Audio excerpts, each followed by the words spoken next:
What's happening? What's happening? Dirty Weather here with another fire ass interview. Fire ass interview from Minneapolis's own Crazy Nick. We about to get into some more knowledge. You know, we've been hitting y'all upside your head, backside your head, your shoulder blades, kneecaps, and ankles with all type of knowledge and game. So introduce yourself one time.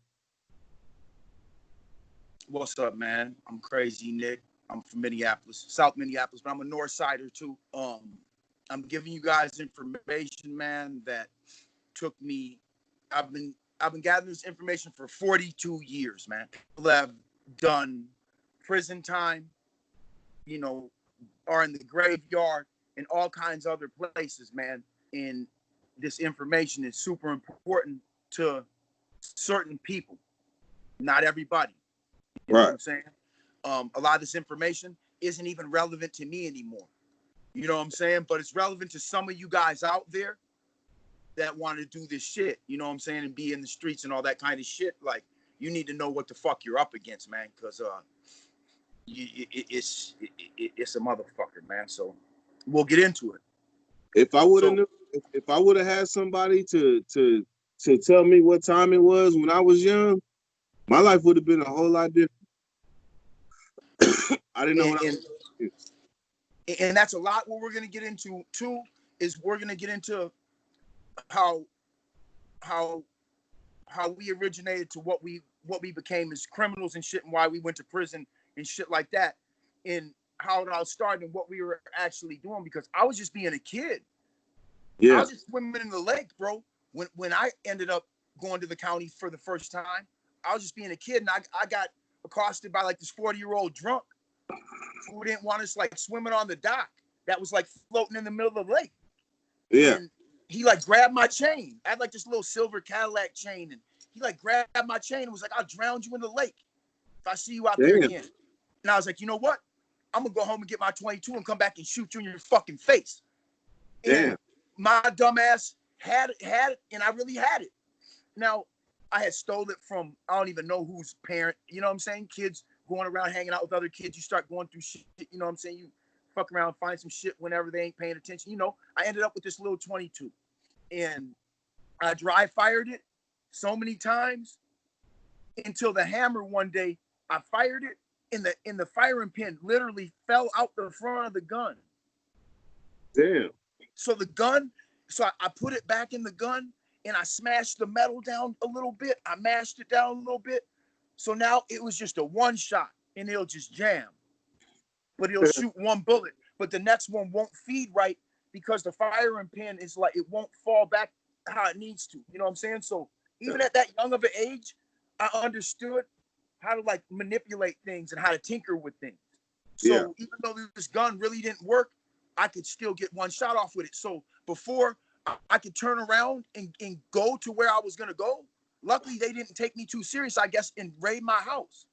But so I went to, you know, make my move to where I needed to get to come back. And the police got me right there. Yeah. And me against a 42-year-old dude at 13, he threatened to kill me. I threatened to shoot him. I don't even know if I was fucking wrong, bro. And I always thought I was in a way, but now that I'm older, bro, you know, we're always taught to take all this responsibility. Like, I've been to like treatment and stupid ass places like that, but I learned a lot from them. You know what I'm saying? Like, you know, I was around like dope fiends and shit in Hazleton when I was like 15 for smoking weed and beating people up and shit. You know what I'm saying? Like, I didn't have no business around these cats from Canada, from Texas, from Illinois, from like, and their parents all sent them there. I was court ordered. This was like an expensive treatment center. So I learned how to manipulate in a certain type of way at a young age, because I was forced to lie to my parents about wanting to be sober when I came home. So I had to like really like play this whole game, and I was forced to do this shit. So, you know, man, it was a place where I didn't need to be at the time, but I saw people that had problems that I would stumble across later in life, you know what I'm saying, that I would be able to identify with, you know what I'm saying? How old so it was good knowledge. How old were you? I was 13 when I got arrested for threatening to shoot the the old Jewish guy, and then I went to the county for the first, or not to, I went to juvie. Sorry, I went to juvie, and when I'm telling these stories, I might be running through it so fast that I might miss a word or two, and you might be like, "Well, damn, you said this last time." Like that's just like a typo in my speech. Like everything is just, you know what I'm saying? If I get one thing wrong, call me out, and I'm gonna be like, because my guy was like, "Well, damn, crazy, you're telling the story. You said they burnt down the Pawn America, but it was the Cadillac Pawn." And he's like, "But I know what you meant." You know what I'm saying? But a normal person wouldn't. So I got that wrong. So I'm going to correct that. They burnt Cadillac Pawn on Lake Street. You know what I'm saying? Not Pawn America. Pawn America is a place I do a lot of business with, and they actually give you good deals on jewelry. Like this chain right here, for instance, this chain is like $130, 10K, 130 grams of 10K, and I got it from them for 2,600. Oh, that's that. You can put that on the scale. That shit way up. Bro, I brought that to the pawn shop that I do other business with. They're like, we'll give you 3,800 for it. But I know this retail at probably 10 bands from a high-end jewelry store, but it's really worth about 5. But now, okay, now I'm going to give you an example. But now, Pawn, Cadillac Pawn, they would have wanted 10 bands for this. But then they would have been like, oh, it's half off sale or something. You know what I'm saying? But they always are trying to jerk people. You know what I'm saying? Like now, if you want a loan on something that's over 1,000, all the other pawn shops, you just have to give them back 1,100. So if I wanted to go be like, you know what, just give me 1,000. I don't even want to owe you much. Boom, give me 1,000. I just have to give them back 1,100, or I can give them back 1,050 in 2 weeks. Now the way Pawn America was doing it, they wanted on $1,000, they wanted 300. They got Pawn Americas in Vegas too. Yeah, Pawn America's a chain. Cadillac Pawn was a local spot where they have been even called on selling fake jewelry and fake diamonds. Like, bro, but they had like really nice, they got $80,000 Rolexes, but they might have a fake ring with the, you know, bro, they just was like, man, they was a bullshit business, and I'm glad the motherfuckers got burnt down and looted. Now, I didn't do that, and I didn't have shit to do with it, and all my jewelry predates in pictures before the looting and the rioting. Remember I went back to that JPEG shit? Yeah. That's another thing, is when you take pictures of your items, bro, that picture is lifetime document of when you had that and that you had it. So they can't be like, oh, you just got that, you took that then or this. You know what I'm saying? Like all my shit predates that, and I have paperwork for it. You know what I'm saying? But at a time like this in my city, somebody be like, damn, like, where did you get all them? You know what I'm saying? But I had this all before that in there. My JPEGs will confirm that. Hey, so basically everybody that's posting their shoes and shit, like I got hella shoes for sale, them motherfuckers is they should be expecting a summons soon. Well, I mean, only certain items are traceable. Okay, now I'm gonna go into this. A lot of the items that were probably looted from Cadillac Pawn are probably not replaced. Wait. Oh, I missed that point. I missed that point. No, I didn't say. I meant to say a lot of that shit's probably like half-ass untraceable, because their watches are gonna have serial numbers, but my chains don't have serial numbers. No, wait. I didn't know that Cadillac Pawn got looted. I didn't know that. Yeah, Cadillac Pawn, the owner of Cadillac Pawn, shot somebody trying to stop him because he had like millions of dollars worth of jewelry in there. He shot somebody, I think killed him, and then he went to jail, and then they still looted his shit. The police took him to jail, but didn't secure his shit. Okay, Dirty, listen, man. That's what happened to a lot of the businesses on Lake Street. Is what really happened to him, bro, is the police started some shit, and everybody, it became a big unrest, but me and you both saw that it was a white cop from St. Paul that started broken the windows at AutoZone. Okay, but it didn't matter. They know the trigger. That really was the trigger. And they knew, but they know from past events throughout history, probably dating back hundreds of years, if not 1,000 years, that in a time like this, all it has to be is one spark. Because that was a peaceful protest. And that one motherfucker, because you touched on this, you're like, well, all the shootings, you're like, is it like a plant? Nah, they didn't. They already know the dynamics of certain events and how they unfold. If they just put one spark in one place, they know how everything else will unfold. Does that make Yeah, sense? So like a now doomsday theory. Like a doomsday theory. We know yeah, because this happened. another kid, Residuals. This the residuals. yeah, another little kid just got hit in in Chicago, like another 3-year-old. This is like 4 or 5 little ones like that. And like, so now, God, do I think? No, no. I've been in the streets. I've been in the shit. I know it's a lot of black on black, brown on brown crime, white on white crime. I don't know, but what I've always noticed about homicides is they usually stay within the race, Yeah. statistically too. I don't know if people know that. Most homicides are going to be within your race. If you're white, you're going to get killed by somebody that's white. If you're black, you're probably going to get killed by somebody that's black. If you're Mexican, you're probably going to get killed by somebody that's Mexican. Now, it does sometimes branch outside of that, but from the people that I've seen lose their life in this world, it matches up. And all I can go on is what I know. So we're going to jump right into this. Okay, so all this gun violence really is straight up bullshit, bro. And I'm going to tell you, they could stop a lot of it. They could take a lot of people down. And I'm sorry to tell people that. And the reason that they're not going to go take everybody down that they can, because then social media would be eradicated. And they don't got enough room. So what they're going to do, what do you mean? Systematically is pick people out that they feel like, okay, this dude, he's one of them guys. Let's get him. Let's go. They're going to get such a small amount of number of people that you're not going to hear stories about it, because them boys are going to be gone. And they're going to go to a place where people ain't really hearing their stories neither. You know what I'm saying? And that's the facts, because when I was in prison, I heard a few stories where a dude was like, man, you know, we robbed somebody and, man, they tracked me right down at the mall with my pistol in my bag. You know what I'm saying? And he was like, but my boy had a flip phone and he got away. So, and he was like dumbfounded on how he got tracked down. He was on Facebook. Are you stupid, man? Like, bro, Yeah. it's not just the JPEG code. There's a lot of other things that can fuck you over too. But that's what nobody knew is that it starts with the JPEG.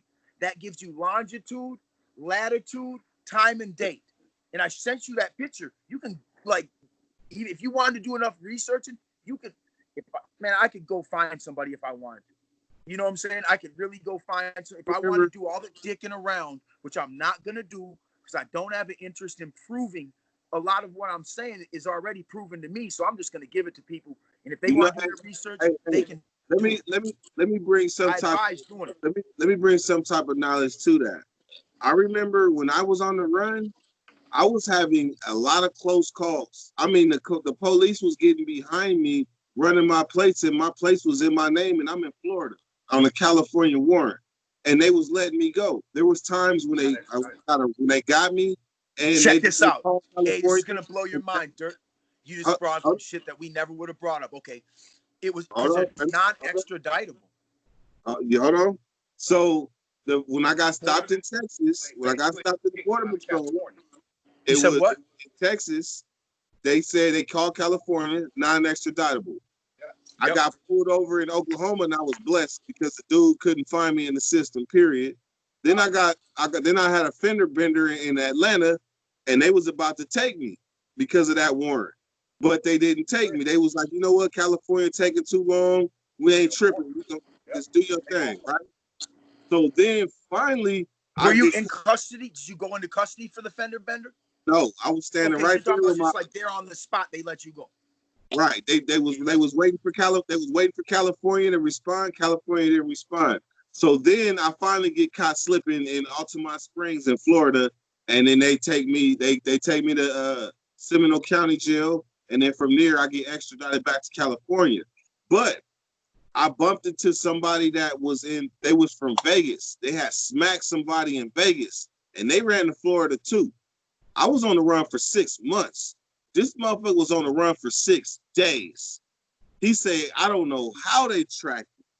But my thing is, if it was that serious, because I was on Facebook, they would have came and got me. But my shit wasn't that serious. I was on the run for a little punk pistol charge. But he was on the run for murder. and they tracked his ass That's a hella whole far. nother story. So That's I U.S. know, Marshals. That's all type of motherfuckers that don't even do shit, but hunt people down all day. That's all they do. They don't even give man, a fuck what you did. They don't give a fuck. They're just coming to get you, and they're getting you into custody, and they're bringing you to wherever. They don't even give a fuck about the politics of it. When you got them kind of motherfuckers on you, like, dog, you kind of fucked. You know what I'm saying? Like, you know, they there's kind of, ways to disappear. You know what I'm saying? Believe it or not, there's still ways to disappear, but you got to first know what you're up against. man, being on the run. First of all, the mentality of somebody that's on the run. That's man. I was researching all of that shit trying to save my life. So I figured 6 On months. the run. You know how many people, you know what? I had one of my best good homies get murdered on the run. Because when you're on the run, you make bad decisions. You're around bad people. Yes. And they know you're on the run. So it's almost like your life is almost like less valuable, man. Yeah. Hey, you wonder why I was living at Walmart? You wonder why? What's up? Because I was on the run. I couldn't get a place to stay. I couldn't get an apartment. I would have been a sitting duck. You know what you do? I'm gonna put everybody up on some shit right now. You know what you do? If you're ever in a scenario, go buy you like an RV or like a camper and go sit, bro. They don't even be asking shit. Like, you just buy them. It's like a fucking car. You don't even have to put it in your name 9 times out of 10 unless they're like forcing you to, bro. Like, you know what I'm saying? Like, because like doors are shutting for a lot of people with felon. If you're a felon and then you gotta have good credit, bro. You gotta meet like a lot of criteria, or else you're just wasting your time spending 30, 40 on application fees. So what I figured out in life is that way a motherfucker can't just tell you no. Go buy you a crib with wheels on it. Yeah. Go pay you a lot. Go pay you like $300-400, you know, for a little monthly sewer, water, and all that shit, bro. It's just like a crib. To be honest with you, with way less problems. The basement don't flood. There's no the toilet never clogs up. None of that kind of goofball shit happens in ways that happen in normal houses, bro. Look, I'm gonna tell you something. Have you been on the run before? Fuck yeah, I've been on the run, man. Hey, I'm gonna tell you. Not long periods of time though. I don't like that life. Look, I'll usually have my bail money together, and we'll go from there. But sometimes bail's not even an option. I've been on the run. I've been, you know what I'm saying? I've gone as far as Arizona, and I'm not a really one to go too far, but I want to be like, you know what? Am I really the problem? Am I the problem? Because I'm gonna go where nobody knows me, and we're gonna see if I'm a motherfucking problem. And yeah, I wasn't. And you know what happened to me the day I came back to Minnesota? Yeah. I got locked up, caught on my warrant. The fucking day I came back to somewhere where I knew not to come back, but I had to be here for my son and shit, bro. Like, I was like homesick and shit. You know what I'm saying? Like, I just had to come back. And bro, when I came back, I got locked up and I got charged with a felony again because I lost my temper so bad. All I really did in Arizona, bro, was work out, lift weights and shit. And I would ride my bike because I had a felony warrant. So I would ride my beach cruiser, which was probably, bro, I probably just looked at like Debo riding down the street. Like, it was probably kind of like a red flag, really, to be honest with you. But because I was right in Tempe, it wasn't like I was right in South Phoenix or somewhere super hood. There was only one time a cop did a double take on me, though. Like, and that was it. You know what I'm saying? But where I'm at, bro, law enforcement, you seen what happened to me, bro. You seen the pullover. You know what I'm saying? We'll get that back up after it's edited. But you seen, bro, Minnesota, the police are so aggressive as far as like, man, they'll fuck with you for the pettiest shit and they'll turn it into something. Imagine if I was on parole and that cop would have hit me. I'm done right there, dog. Done. Tax evasion, done. Get this fucker out of here. Who's this? We fucking Al Capone? Done. Like, dog, that's gonna fuck my life. It's gonna fuck my life up. Yeah. You know what I'm saying? That shit's gonna look bad as fuck. Like, what a joke, man. Like, why would y'all even do that? Like, they literally just kind of like put me in the books with Al Capone over tabs on my car, bro. That's really what happened. That's like one of them bullshit charges that you know you can't, when you know somebody's so done with the bullshit, that's what you come with. I couldn't even believe it, bro. I couldn't even believe that dude came with that pussy shit. But that's a whole nother story. So my whole goal, bro, is to stop them from being able to just fuck people's lives up. So I'm gonna go into this shit, bro, because a lot of people don't understand, you know, all this gunplay, all this gun violence. Let's get into it. All right, there's a case out of Chicago, Angelo Roberts, okay? Right. The dude, I'm gonna keep it brief because you can go and Google it and watch the documentary. It's super interesting, bro. Dude was a maniac, all right? He was but I don't mean that by gang, because there's a gang, there's a maniac gang in like Maniac SDs or some shit like that. In Maniac gang in Sacramento too. Sacramaniacs. Are they white, black, Mexican? What the fuck are they? They white. Okay. With all the business.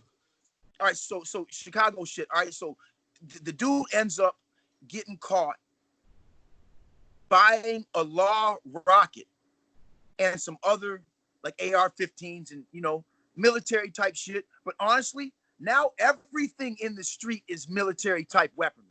The shit that you buy, aside from it being fully automatic, all the weapons that I'm seeing as far as on the internet, what these kids have, bro, that's all damn near military grade weaponry now. It just is. Even the kid in Illinois with the 5.7, you just blammed the motherfucker with a $1,200 pistol, and you walk to the store. You know, and then why would you want to put two bodies on a $1,200 banger? Do you really got it like that? Wait. What is a 5.7? It's a Herstal F&N. What it does is it shoots a 223, and it might not be a two. It's basically like a 223 sized bullet. Yeah. Out of a casing that's shorter than a 223. A 223 moves at about 2,700 feet per second. It's how fast the bullet's moving. A 9mm is moving at around 1,000, probably a little more than 1,000. A 5.7 is moving at 2,000 feet per second. So it's a little ass bullet. The gun looks like a BB gun, but they pierce they pierce vests. And this is like one of the preferred sidearms in the conflict in Mexico, because they all got body armor. Haven't you seen everybody in Mexico is wearing flak jackets with fucking plates that are going to stop a 7.62, a 308. It's probably you're going to wish you were dead. You're going to wish you were dead when that 2,000 pounds or 25, I don't know how many pounds of pressure, man, bro. When you're going to wish you were dead. But all them guys down there, they're fighting these battles where you can't even take them down with handguns. Damn. Hey, what about, so is that bigger than a Desert Eagle? What? As far as like the power, the 50 caliber Desert? Well, no, man, okay, now two totally different ballistics as far as what these bullets are going to do. All right, now a 5.7 is, and mind you, I don't own any firearms. I don't touch any weapons like that, bro. Like, I fight with my hands, like, and we'll get into that too, because you're gonna be like, damn, why would you even do that, bro? Like, I don't even care. Like, bro, even if you're coming at me with a banger, I'm still gonna use my hands. But don't, you know, I'll get my hands on it if I have to. As far as I'll take your shit if you don't kill me. If you piss me off bad enough, I'm coming for your shit, dog. I'm not coming to the rodeo with it. Because one thing I learned in my age, if you're walking around with a gun on you, you're the problem. Yeah. 9 times out of 10. You're the problem. You're going to snap. You're putting yourself in a bad situation to where you can't go back on some shit, bro. So I don't even put myself in these scenarios after being convicted of a felon, as a felon. I just won't do it. I won't go do a dime. You know what I'm saying? Like, you can just smoke me and I'll die fighting you. You know what I'm saying? Because I'm not going to, one thing that bothers me is everybody gets put in this trick bag where they feel like they need a banger, but then they end up getting caught with the banger, and then they end up doing a bunch of time, and then during that time they get soft as fuck and come home with nothing. It's like, dog, like, we got to have another solution than to have this repeatedly happening to us. Or then the other option as to where we use it on somebody and then we still go to jail and get fucked up. Or else we get away with it and just have that dark cloud over us until we atone for it in whatever way has to be done. You know what? I think I knew deep down inside that I'm carrying this gun. And you know what? I'm gonna give you some game too. It's a lesson.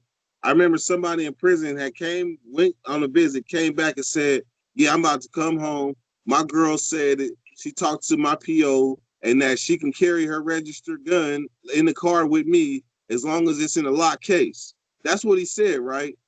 Yep. So when I came home, I had the person I was with at the time get a gun. I mean, get the test, get the gun. So I'm wandering around with a gun in a case in my trunk, not even knowing that if they would have pulled me over and they would have opened that case, that's automatic felon in possession, whether I'm in the passenger seat or back seat. It don't even matter as long as Well, I'm but look, no, I'm gonna tell you. I'm gonna tell you. It's gonna come down to whether your DNA's on it. It's gonna come down to whether you knew it was there. Because what if you just borrowed her car and she left it in the trunk? Are you guilty? And you didn't know. Are you I guilty? think I think in California they make you fight your way up out of there. They Yeah. make Oh, you go. Oh, yeah. Oh, they're not just gonna be like, yeah, go home, buddy. Fuck no. you You're gonna gonna fight fight up your out way of there. out. You're gonna bail your way out. You're gonna lawyer your way out. Yeah, they're gonna bring it to you. But I'm glad you brought that up, bro, because you know, like people don't understand their rights when it comes to this shit. So let's jump right into it. All right. Okay, now there was one time where before I was a felon, this kid, weird ass motherfucker. Somebody already kind of warned me about him, not being a snitch, but just a liar. You know, and sometimes when somebody's words no good, you gotta just throw them in the category of everything bad. You know? Yeah. So I already kind of he was suspect.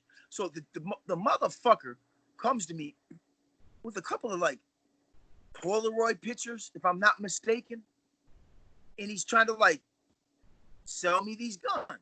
Now I could have easily bought them from him, and it would have been a totally legit deal.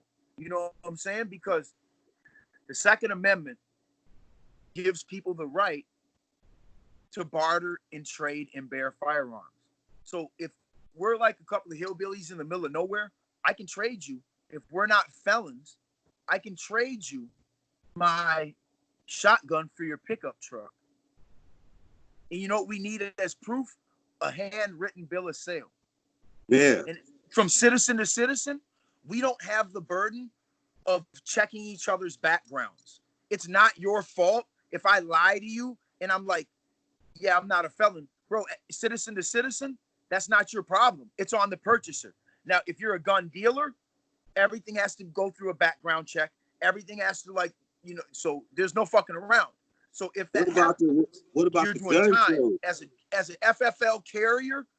If you do any proper gun sale without like getting their ID, you know, having probably a photocopy of it, running their background through the ATF or the FBI, whoever does that, you know what I'm saying?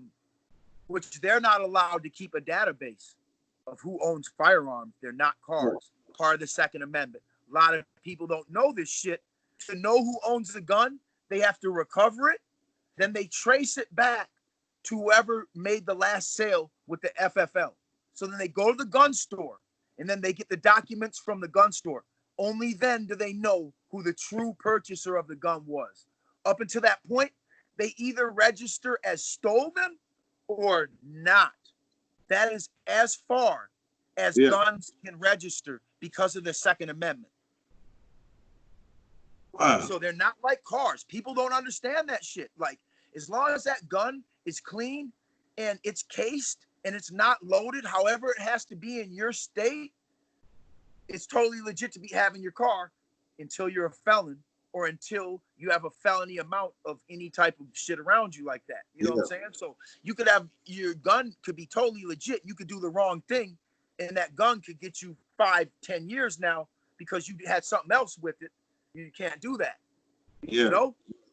That's good awareness. That is great awareness to put out there into the Yeah. nation. So now here's all this shit. Now I want to try and like tie all this shit in as quickly as possible. So now if a gun does get stolen, every year you have to go re-report it stolen or it goes back clean. Ridiculous. But Ridiculous. Same thing with a car. If your car gets stolen, at least in Minnesota, if your car gets stolen dirt, if you don't go and report it a year later and do all the paperwork again, like you first did, and the cops will call you and tell you, if you don't come and do this, it's going to go off the stolen list. And it goes back clean again. Somebody can just drive it right down the street. That's it. So and people wow. need to know. Yeah, people need, like my boy got into a scenario and the cops recovered his banger and was like, you know what? This motherfucker was probably stolen at some point, but it didn't come back like that. Like they know, even the police know a lot of shit. It probably was stolen at one point. Now I've known people to also keep reporting their shit and end up actually getting it back years later. Oh, okay. So basically, and when they got it back, it didn't come back the way that it left. It came back looking ridiculously kitted out type shit, you know? So basically, if they was gonna steal somebody's car, they gotta basically put it in storage for a year and hope they don't do the extra shit. That's crazy. Yeah, and honestly, the person that it was my car, but it was in my name, but I had sold it to them, and they forgot to transfer the title, so I had to go and do it, and they wanted to give up. I was down. I was like, whatever. Let's fuck, man. Like I know they'll probably never find it, but I still feel like it was dumb not to go back down there and pursue. You know, that's fucked up, bro. But people get sick of it with guns, all type of shit, and this is why. Think of how many guns and cars would be on the stolen list going back to 1909 or wherever it started. It'd be endless, dog. Endless. So 1 year, shit goes clean. If that rule changed, somebody can challenge that. You know, do your research. Because laws do change. Just like when people are in prison and they think they know everything and they're jailhouse lawyer and all this shit, dog, everything be changing every few years and your information be outdated. Same thing out here in the world. That's why people come home from prison and they come home and everything they had it clocked before, now they come home and they don't realize that everything's changed and they jump back into shit. Yeah. And they end up seeing like the technology burns them or this or that burns them. So yeah, Buddy came to me with pictures trying to, you know, sell them to me, which was totally legit. But then he like tried to like make it in a way where it wasn't going to be legit by involving other things. Yeah. So I'm like, fuck no. But I also knew, bitch ass motherfucker, you don't got no spies 12. Who the fuck? Like, so what he was trying to do, he's trying to set me up. He must have got touched. This is how Minnesota works. He must have got touched. And this is back in like the 90s. He must have got touched, bro. And couldn't stand tall and just probably saw me as a way out of that. You know what I'm saying? Yeah. And, so in Minnesota slang, what does got touch mean? That you got raided and now you're snitching. Now you don't gotta be snitching to have been touched. You might get touched and stand tall, but getting touched means them people got you. See, out here in California, getting touched, like if you was in prison and we was like, man, he got touched by that boy, that means he got touched. Somebody touched him. That's what it means. No, in the streets, we're talking, you know, in the streets, if you got touched, and you know, that's like, man, and people got you, man. You know? So you on the radar now. Yeah, and it's like, you know, honestly, in my opinion, I feel like depending on your scenario, 9 times out of 10, if you tell on somebody, you're gonna get in more trouble. And I'm gonna tell you why. Because let's say you get caught with like a bag of weed or something, right? But then you start telling some shit, but you tell a conspiracy. Now you done just told them everything, and all you got is their word that they're gonna be cool with you. But now you escalated a possession to like getting like 4 or 5 people busted, and now you upped your situation. So I feel like because the law in Minnesota, I just feel like it's they'll give you so many chances, bro. They'll give you so many chances. You got to do a lot of fucking up, man. It's not like California, but yeah, like our solitary confinement is more of a punishment than you guys is. Like you're not getting shit in there, like, you know what I'm saying? Like you don't get no food in there, like none of that type of shit. You get your 3 meals, but you're not getting like no canteen or not. You can get like hygiene products. You got to be in there for like a month by the time that's gonna rotate. You know what I'm saying? So the hole's really kind of like the hole. They put you in like jail scrubs and other motherfucker socks and drawers again, like you're in the county or something type shit. You know? Yeah. And it's really, you really gonna suffer in solitary confinement in Minnesota. Like they'll make it real miserable for you, where you'll be like, I'm never going back, man. I'm never going back, and fuck around, and I'll go back like the same day. Day this happened where like prison was like, bro, I hated prison. That shit was like, I was like, this shit, bro. Man, I just wasn't impressed with anything. I was like, wow, like this can't be it, man. Like it can't end like this, man. Like it just wasn't what I expected it to be, man. So this is how you stay out of these scenarios, man. Is okay. So we're gonna go into Angelo Roberts, man. I keep jumping back on it. Dude got set up by some individuals that he obviously trusted, because that's the only way this shit happens, is by you do not just fuck with people you don't trust in this life like that. So he gets set up, and some dude comes and shows him some pictures. Back to the pictures, right? Shows him some pictures of a law rocket, and which I've never heard of one of these actually being live in the street ever. One of my boy was like, you know what? I'm starting to think a law rocket just means a law rocket. Like if a nigga comes and tries to sell you a law rocket, he's the law, and that's their rocket. Okay? So he gets caught up because the nigga was so wild, bro. He would get into like I guess his uncle taught him like martial arts, Vietnam vet, dude, real nutcase, I guess, real well-known guy in Chicago. And not even necessarily as a gangbanger or anything like that, but just a real live dude, who's really been in the shit. You know what I'm saying? So his nephew was Angelo. So Angelo was like straight up really militant, and he would get like fist fights with the police, like. And this is gonna sound like some fictitious shit, so watch the documentary. But be whooping like 10 police, bro. And a lot of people might not understand, how can you whoop 4 or 5 people? Now, the only way this really happens is if you really, really got them hands, because only a couple of people can get in on you at once. And if you're fading them and you fade them out, they might become irrelevant. And you might be onto the next. You know what I'm saying? Like, this can really happen. I've never got to 10 people, but I've got up around 5. You know what I'm saying? But you're going to be getting hit during these times and things of that nature. Sometimes you might have to fall back to weapons to get to, you know what I'm saying? So, you never really know how it's going to go. Dude was a maniac. Sometimes you got to fight.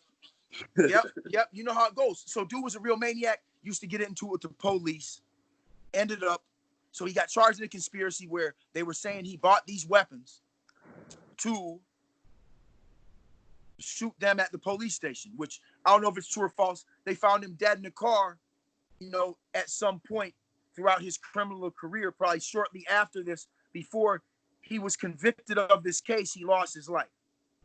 Wow. I don't know who they speculate in doing it in the documentary. I think they say the police. I've heard from other people from Chicago that it wasn't the police, so I don't really know. You know what I'm saying? But just the pictures made him guilty as fuck. He's never going to get out of that case. You know what I'm saying, bro? Just somebody coming and showing him pictures and him saying, yes, I want them, made him guilty. Now, we're going to get to, now you think, right? These guys show, let's say these guys show guns on the internet, but how are they going to retrieve that gun and bring it into court? And do they need to retrieve the gun? No, they do not. Wow. No, they do not. And now, you know how all these guys, they'll put up these things and they'll say that these guns are props. But, bro, prop guns are pretty distinguishable by anybody who's been in the shit, who's looked down the barrel of guns and had them in their face before, dog. Like, you know what the fuck real is and what it ain't, and so do the people. So do them bitch-ass motherfuckers that do these investigations and give people all these years. They know what replicas are. And the only way you're getting out of a case like that is if they charge you and you can produce the replicas. And they're the exact same things in the video. Period. Okay? So a lot of these guys, they're like putting these little